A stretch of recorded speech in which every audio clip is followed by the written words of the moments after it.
പിന്നെ ഞാൻ ചെയ്യണമാതിരി കാണിക്കുമ്പോൾ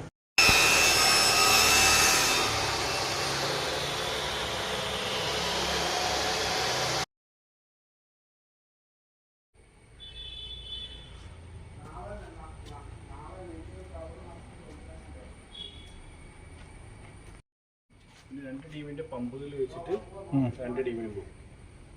ഓക്കെ, ഇന്നലെ ഇവിടെ വെച്ചിട്ടാണ് അടുത്ത്. അപ്പോൾ വരുന്ന ലൈനിലാണ് ഇപ്പോൾ ഇത് കൊടുത്തിട്ടുള്ളത്. വരുന്ന ലൈനിലാണ് കൊടുത്തത്. ഇതിൽ ഫിൽറ്റർ ആയിട്ടാണ് ഈ ടാങ്കിലേക്ക് പോകുന്നത്. ഓക്കെ,